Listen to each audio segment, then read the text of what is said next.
pastelnya pastel. Pasta. Apa yang keluar? Minyak goreng. Ditekan odol, yang keluar apa Bu? Minyak goreng. Duit. Sampo. Ada yang salah. Betul ya? Yang keluar ya odol. Nih maksudnya begini, orang Kristen ditekan, yang keluar apa? Masalah. Benar. Gereja ngomong firman. Benar. Hah? Yang ngomong yang keluar apa kalau ditekan? Terus. Kenapa yang keluar lain bukan firman? Bukan pasta ya, bukan pasta. Masa kita ngeluarin pasta? Kenapa yang keluar bukan firman? Waktu kita ditekan, ya karena kita nggak isi hidup kita dengan firman. Betul nggak? Kalau isinya firman, digencet-gencet, ditekan, yang keluar apa Bu? Firman. Katakan amin. Ya harusnya begitu. Maka itu isilah hidupmu dengan firman. Terus, supaya ketika kita menghadapi ujian dan tekanan, yang keluar bukan sumpah salah. Amin. Yang keluar bukan keluar. Yang keluar adalah firman. Maka cocok lagi yang tadi kita firman itulah apa? Dasar hidup kita. Ya. Oke. Nah, ngomong-ngomong soal ujian ini, slide ketiga. Saya mau kita baca dengan cepat ya. Satu bagian firman Tuhan di Kejadian 22 ayat 1 sampai 4. Begini ya. Kalau nggak kebaca bisa lihat di Alkitabnya masing-masing atau di Alkitabnya masing-masing ya. Kepercayaan Abraham diuji, ayat 2 ayat 1, setelah semuanya itu Allah apa? Mencoba Abraham. Ia berfirman kepadanya, Abraham, lalu sahutnya, ya Tuhan, firman-Nya, ambillah anakmu yang tunggal itu yang engkau kasihi, yakni Ishak. Pergilah ke tanah Moriah dan persembahkanlah dia di sebagai apa? Ada salah satu gunung yang akan kukatakan kepadamu. Esokan harinya pagi-pagi bangunlah Abraham, ia memasang pelana keledainya dan memanggil 2 orang bujangnya beserta Ishak anaknya, yang membelah juga kayu untuk korban bakaran itu. Lalu berangkatlah ia dan pergi ke tempat yang dikatakan Allah kepadanya. Ayat 4. Ketika pada hari ketiga Abraham melayangkan pandangnya, kelihatanlah kepadanya apa? Tempat itu dari jauh. Saudara-saudara, dari kisah Abraham ini kita belajar bahwa ternyata yang namanya ujian, pencobaan dari ujian Tuhan itu nggak akan pernah ada kata titik atau selesai dalam hidup kita. Nggak akan. Selama kita masih hidup di dalam dunia, sering itu Tuhan pasti akan terus memberikan ujian dalam kehidupan kita. Nah, Abraham ini kelihatannya sudah selesai menerima ujian, ya. Anak yang dijanjikan selama 25 tahun itu sudah dia terima, betul ya? Ishak sudah dia terima. Bahkan dia namanya telah diganti dari Abraham menjadi Abraham. Itu bapak orang beriman. Itu di Kejadian 17, Anda boleh cek nanti. Sertifikasinya udah muncul. Ibarat orang sekolah, udah keluar suratnya. Udahlah, sekarang kamu namanya bapak orang beriman. Gelarnya bapak orang beriman Abraham. Udah muncul di Kejadian pasal 17.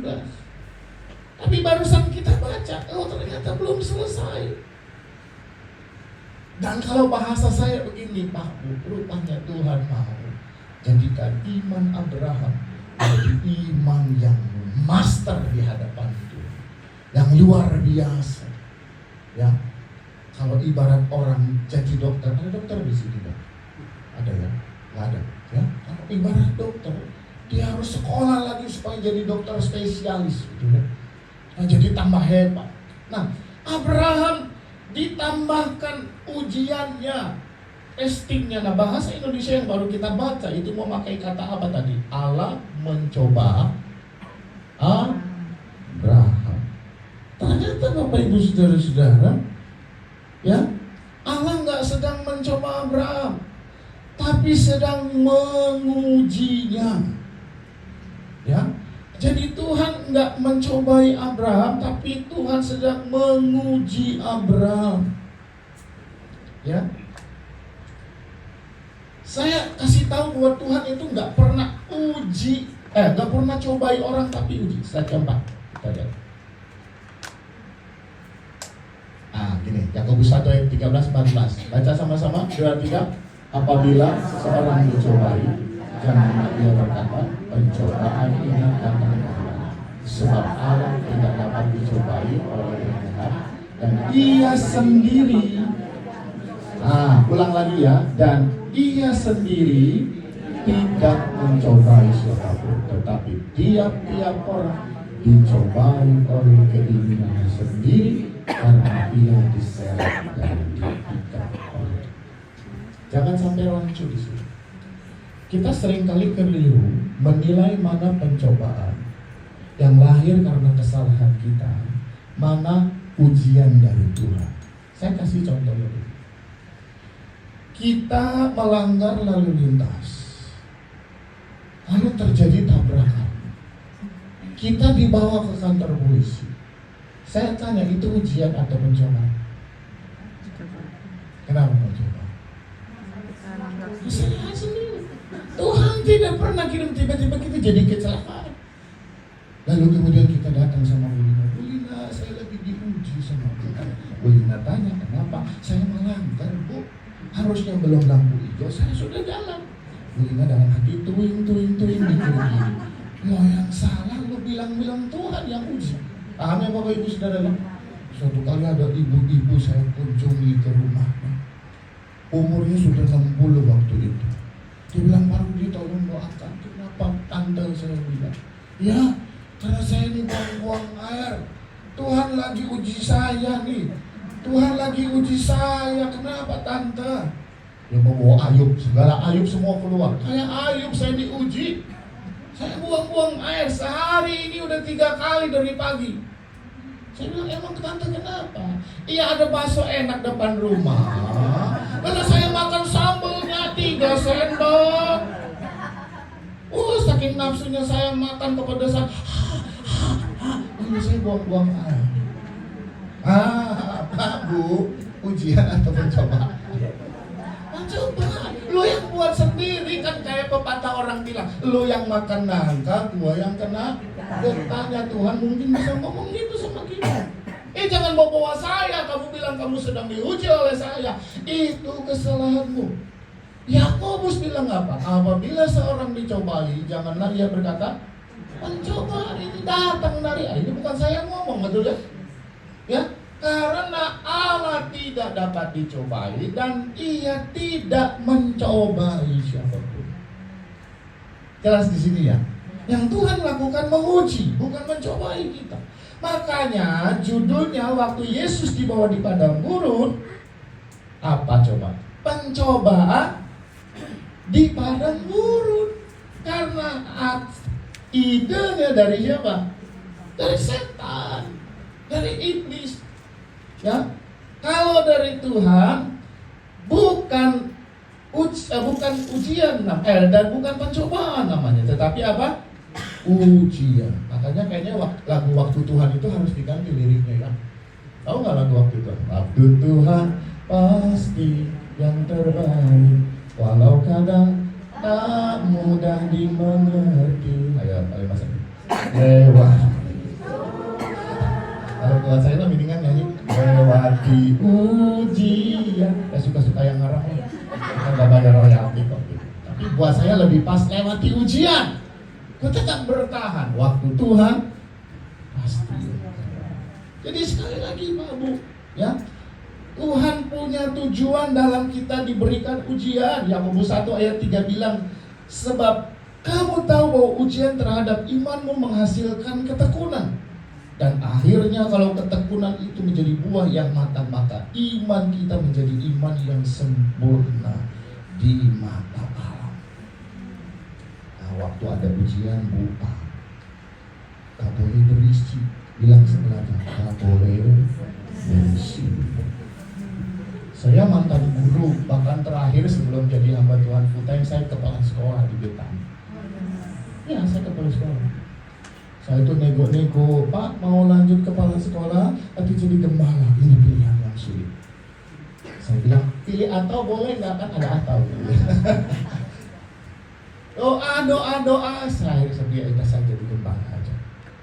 Wah, guru-guru nangis, murid-murid nangis. Nah, tapi bukan itu yang saya mau cerita. Yang saya mau cerita begini. Sudah puluhan kali saya melihat guru-guru pengawas itu mengawasi murid-murid ketika ujian. Betul ya? Ini kan musim-musim ujian kayaknya udah lewat kemarin ya, ada belum? Masih ya? Ujian masih berlangsung. Biasanya zaman saya jadi kepala sekolah itu ada tulisan di depan. Harap tenang, sedang ujian. Boleh nggak Bu, Pak, murid-murid berisik lagi ujian? Boleh nggak? Ya boleh aja, tapi out. Betul ya? Karena kamu mengganggu atau kamu nyontek. Setelah ujian, baru tuh biasanya murid saling ribut, betul nggak? Jadi ingat masa lalu kan? Ini jawab apa? Gue A. Gue mah hitung kancing aja. A, B, C, D. Lalu Tuhan bergerak. C, Tuhan bilang C. Buat Tuhan lagi. Ya kan? Waktu ujian gak boleh ribut. Selesai ujian, kita tahu jawaban. Betul ya? Ya begitu hidup kita, Bu, Pak. Waktu ujian, stop ribut. Percayalah. Tapi begini yang kita sering lupa. Sebelum ujian, gurunya ngapain sama murid-murid? Sebelum. Tiba-tiba murid ujian, ada guru yang mendadak. Tapi sekalipun mendadak, sebelumnya materi udah diajarin kan Pak Bu. Betul nggak? Iya, mana ada guru muji yang belum pernah diajarin. Ini bisa dilaporin tuh, betul ya? Ya harus menguji sesuatu yang pernah diajarkan. Maka itu begini Pak Bu pesannya. Kalau lagi dikasih tahu Tuhan, kalau lagi belajar firman, jangan asik sendiri. Fokus dengerin firman. Betul ya? Di sini nanti hari Minggu di gereja. Benar, Tuhan lagi kasih pelajarannya. Nah nanti tiba-tiba ujian datang, gak kelabakan. Kenapa? Udah belajar, Tuhan udah kasih tahu, udah kasih tanda-tanda, ini begini loh jawabannya. Amin. Ya. Jadi itu tujuan Tuhan. Kita harus tetap berpegang kepada suara Tuhan. Nah, saya mau cepat pindah ke bagian berikut. Kenapa sih Tuhan itu uji Abraham begitu hebatnya, padahal tadi dia sudah dapat gelar Bapak orang beriman? Next. Saya kasih jawabannya begini. John Calvin, seorang teolog, pernah bilang begini. Ini bahasa Inggris bukan bahasa Sunda ya. Begini ya, dia bilang ini. The human heart is a factory of idols. Every one of us is from his mother's womb expert in inventing idols. Artinya bayarlah perpuluhan. Dapat, bukan. Artinya apa Bapak Ibu? Ada yang jago bahasa Inggris? Artinya kira-kira begini. Hati manusia adalah pabriknya berhala. Setiap kita dari rahim ibu kita itu sudah ahli menciptakan yang namanya berhala-berhala. Maka ada pohon gede dikit, diapain? Disembah, kasih sesajen, ayam hitam, telurnya putih. Mencari makan di pinggir kali depan. Ada air keluar netes-netes. Bukan cuma disembah Bu, diminum. Nggak taunya air septic tank. Ada di India kejadian kayak gitu. Iya kan? Jijik, udah tahu baru jijik. Tapi sebelumnya, tiba-tiba ada air suci. Iya kan? Banyak kan yang kayak begitu modelannya, benar nggak? Jadi kita ini gampang menyembah sesuatu yang kita anggap hebat, ya. Jadi bisa tebak dong arahnya kemana waktu Tuhan memuji Abraham dengan mencoba meminta kembali Ishak. Saya tahu Tuhan punya tujuan begini. Tuhan nggak mau Ishak itu kemudian menjadi berhalanya Abraham. Karena berhala itu bukan cuma berarti patung. Berhala itu definisinya begini, sesuatu yang nilainya melebihi Tuhan. Itu berhala. Kan cuma patung ya Bu ya. Apa sih yang jadi berhala sekarang? Hobi. Ada orang nggak ke gereja loh. Gue mau mancing. Kok nggak ke gereja lo 3 minggu?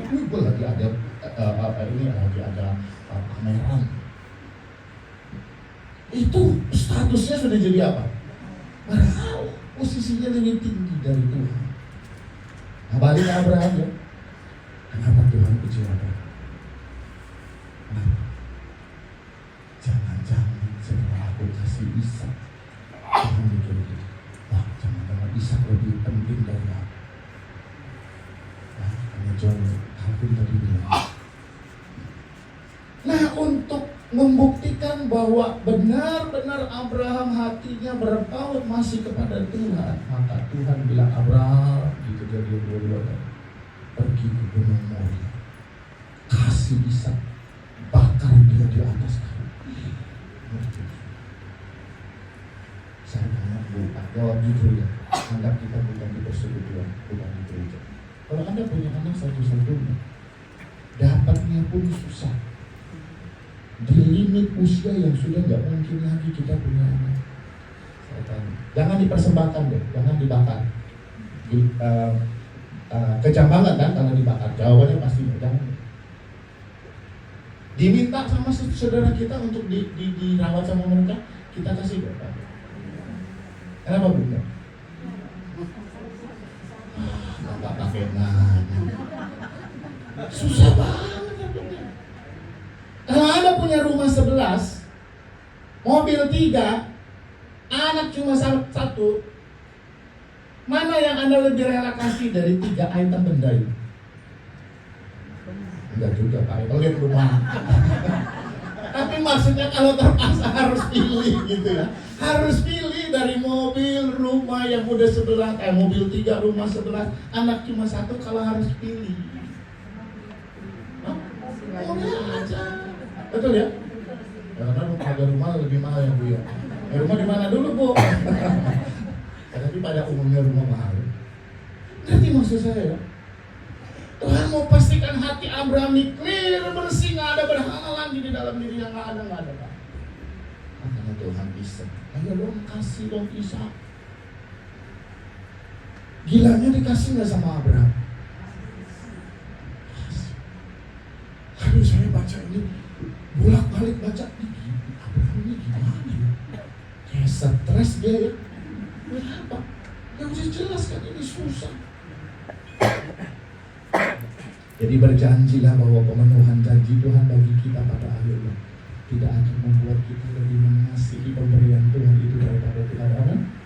Berjanji sama Tuhan, no? Doa nih, Tuhan kasih saya ruko 1 lagi. Tuhan kasih saya toko emas 1 lagi. Berjanji gak sama Tuhan? Kalau Tuhan udah kasih itu membuat hatimu lebih mencintai itu semua daripada Tuhan. Amin. Ya. Wah, amannya fales Bu. Janji amin. Itu yang namanya tetap berpaut. Jadi jangan seperti istri Lot yang jadi tiang garam akibat sayang harus meninggalkan rumah dan segala isinya, betul kan? Istri Lot lupa dan dia apa? Istri Lot lupa dan menoleh ke belakang. Hei, jadi jangan. Saya pergi ke Israel lihat tiang garam. Istri Lot, tapi bentuknya kayak bukan istri Lot. Bisa ibu-ibu begini kayak Petro. Ya sudah, nggak peduli ya. Nggak peduli, kita tahu di situ pernah ada terjadi sesuatu. Ya, jadi jangan berpaut kepada hati kita, kepada benda, kepada sesuatu yang Tuhan beri. Buktinya Abraham rela. Ayo dengan cepat slide, saya masih kalau masalah ada 2-3 slide. Ayat 20, ayat 5 bilang begini, baca 2-3. Kata Abraham kepada kedua bujangnya itu apa? Tinggallah kamu dengan keledai. Aku beserta anak ini akan pergi ke sana. Menurut Bapak Ibu Saudara, ada yang janggal nggak dengan kalimat ini? Betul, saya sudah bold sih, udah kasih contekan. Kenapa saya kasih bold kata kamu? Dan di sini boleh pulang dulu. Hah? Kata kamu kenapa itu jadi problem buat saya? Ayo. Ini loh bukan. Kan tadi bilang tujuannya dia pergi ke sana itu kan untuk mempersembahkan si Islam. Betul ya? Nah kalau sudah dipersembahkan, dia kembali ke bujangnya. Masih tepat nggak pakai kami? Kami itu artinya apa? Dan ini dari satu, nggak melulu berdua, Bu. Betul ya, bisa berdua, bisa tiga. Rame-rame, kami semua. Amin. Tapi kenapa Abraham? Jelas perintahnya adalah persembahkan Ishak. Artinya kalau benar sesuai dengan perintah Tuhan, kan Ishaknya udah mati. Betul ya? Sudah dibakar kan? Lalu kemudian kata yang depan harusnya apa? Setelah itu saya atau aku, paham ya Bapak Ibu? Akan kembali kepada. Ini menunjukkan bahwa iman Abraham luar biasa. Amin. Percaya. Tuh, ada kata sembahyang di situ. Betul ya? Kata Abraham kepada budak di sini, kami akan berbicara, kami akan sembahyang. Kalau kita dengar kata sembahyang kan yang terpikir cuma peci dari sarung. Betul lah. Ini kata sembahyang itu bahasa Ibraninya itu sakah. Atau bahasa Inggrisnya to bow down, bersujud, worship. Rupanya kata penyembahan pertama kali ada di Alkitab di Kejadian 22 ayat 5 ini Pak Bu. Disitulah kata worship pertama kali muncul. Dan rupanya worship bukan hanya bicara tentang suara yang bagus. Worship bukan cuma bicara tentang musik yang bagus. Tapi worship pertama kali itu bicara tentang kerelaan dan ketaatan kepada perintah Tuhan. Jadi kalau Anda jago nyanyi tapi nggak jago ikut perintah Tuhan, Anda mau besar di mata Tuhan. Karena worship di sini dihubungkan dengan kemampuan Abraham mempersembahkan Ishak. Ya? Kenapa Abraham percaya? Saya punya renungan yang baru saya bagi kepada jemaat kemarin. Saya bilang gini, selain komunikasi dengan Tuhan, ada satu elemen lagi yang harus kita punya untuk bisa tetap percaya kepada Tuhan. Yang pertama tadi apa? Komunikasi, betul ya? Saya kenal pasti kalau sering berkomunikasi pasti lebih akrab ya Pak ya, lebih tahu apa ya A, B, C, D, budinya juga begitu. Komunikasi dengan Tuhan. Tapi ada yang kedua. Selain komunikasi, saya bilang di renungan gitu. Selain komunikasi dengan Tuhan, ada satu lagi instrumen yang kita nggak boleh lupa untuk kita bisa tetap percaya sama Tuhan. Apa? Pengenalan akan sifat-sifatnya. Pengenalan akan karakternya. Abraham kenal karakter Allah. Dia kenal sifatnya Tuhan. Maka itu dia rela melakukan apa yang diperintahkan Tuhan sekalipun kelihatannya tidak masuk akal. Dan ujungnya kita sudah tahu bahwa akhirnya Ishaknya meninggal kan? No. Kenapa? Karena Abraham percaya pada janji Tuhan. Next. Ini gambar siapa? Mona Lisa. Kau tahu Mona Lisa? Hah? Kenapa tahu? Ciri khasnya gitu. Fotonya. Kenal? Ibu kenalan di pasar Jatinegara. Mona Lisa nggak hidup lagi Bu, udah nggak ada. Belum kenal, pede banget. Bukan kenal kali Ibu tahu gitu ya. Kenceng banget, kenal tetangga gang depan. Kenapa Anda yakin ini Mona Lisa? Ya sebelumnya saya pernah melihat melihat gambar yang asli tanpa buram-buram ini, paham maksud saya? Nah, saya aplikasikan ini kepada ilustrasi ini. Kenapa kita bisa tetap kenali walaupun kelihatannya nggak jelas? Karena sebelumnya kita pernah melihat dalam kondisi yang lebih jelas. Maksud saya begini, kalau sekarang jalanmu kelihatannya nggak jelas, buram-buram kayak foto Mona Lisa ini, coba alihkan pikiranmu kepada sesuatu yang pernah dengan jelas engkau lihat petunjuk Tuhan sebelumnya. Amin. Patron kebaikan Tuhan yang pernah kita rasakan, itu yang akan akhirnya membuat kita tetap percaya kepada jalan Tuhan yang hari ini kelihatannya sedang buram, tapi kita pernah kenal, kita pernah punya pengalaman Tuhan yang ajaib itu pernah menolong saya. Amin. Di masa lalu. Makanya sekarang saya udah gak usah takut. Saya tutup dengan 4 slide secara singkat, dengan sebuah penutup dari pertanyaan. Sekarang bagaimana Pak, Bu, kalau kita sedang ada di padang gurun, kalau kita sedang diuji oleh Tuhan? Pertama, sikap kita yang pertama waktu kita ada di padang gurun, ya, baik lagi. Kita harus memahami bahwa padang gurun adalah tempat melihat Tuhan buat sesuatu yang belum pernah ada sebelumnya. Sungai di gurun pun akan kulihat. Pernah dengar lagu itu? Tahun 92 atau 3 dari Salatiga kami ke Jakarta bersama dengan 4 orang. Lalu kami bikin terjemahan lagu God will make a way where there seems to be no way. Bahasa Indonesia apa?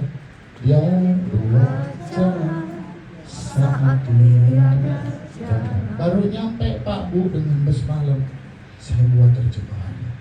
Kami bersurat kepada Don Moon dan tim. Bolehkah kita rekam? Modal kami cuma saya gabung di Bella Singers waktu itu. Dan ini menjadi album kami yang pertama, Dia Buat Jalan Saat Tiada Jalan. Dan terjemahan pertama yang dipakai adalah oleh grup kami. Nah, ada satu yang memberkati kami nangis waktu di studio rekaman. Ada bila jalanku susah, ku dibimbing, sungai di gurun pun akan kulihat. Nangis kami rekaman sampai nangis. Karena kami percaya padang gurun adalah saatnya kita melihat sesuatu yang belum pernah ada sebelumnya. Katakan amin. Bahkan firman Tuhan bilang yang gak pernah dipikirin. Ada ayatnya ya, klik ayatnya ya. Yesaya 43 ayat 19, klik. Lihat, aku hendak membuat sesuatu yang baru, yang sekarang sudah tumbuh. Belumkah kamu mengetahuinya? Ya, aku hendak membuat jalan di padang gurun dan sungai-sungai di padang belantara. Saya cek arti terjemahan belantara. Belantara itu artinya hutan yang masih perawan, hutan yang gak ada jamaah orang sama sekali. Itu namanya belantara. Di sana Tuhan bisa bikin sesuatu yang gak pernah ada. Jadi Pak Bu, kalau kita diizinkan Tuhan ada di padang gurun hari ini, saya nggak tahu padang gurun kita masing-masing mungkin berbeda. Percayalah, Tuhan lagi mau buat sesuatu yang belum pernah kita lihat sebelumnya. Yang kedua, klik lagi.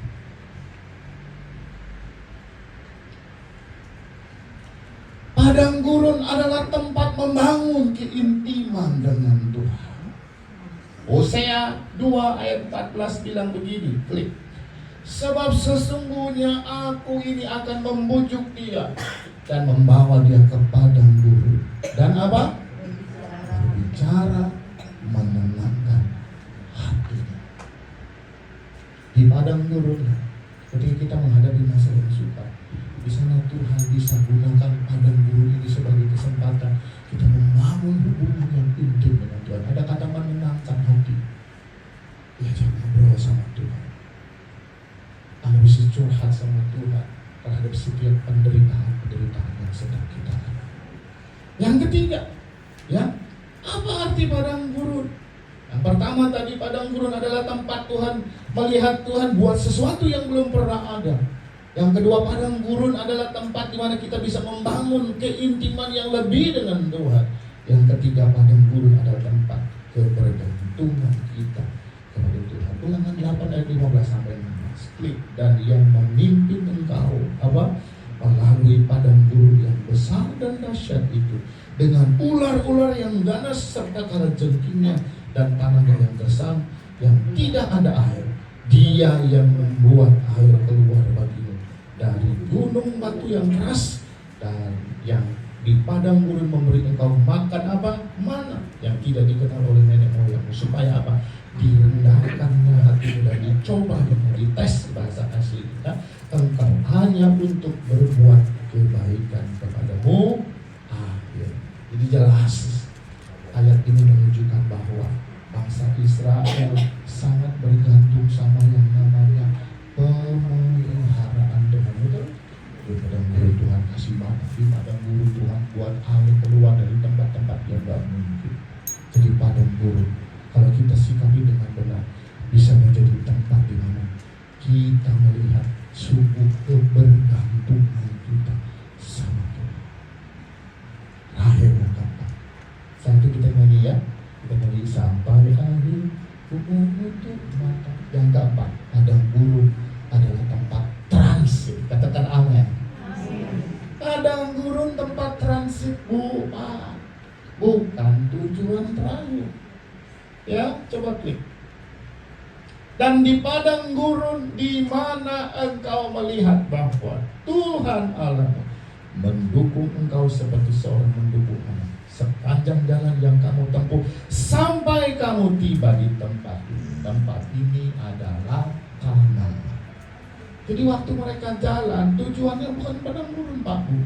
Tujuan mereka mana? Kanaan. Pak Bu, saya mau bilang, gak usah terlalu khawatir dengan padang gurun yang sedang kita alami sekarang. Gak usah terlalu stres sama ujian yang sedang kita alami, karena itu cuma tempat transit sementara saja. Kalau waktunya Tuhan, kita akan segera keluar dari padang gurun dan menikmati Kanaan Tuhan. Tuhan memberkati saudara dan firman-Nya. Mari bangkit berdiri dengan saya. Kita nyanyi pujian bersama-sama. Sampai akhir kami menutup mata.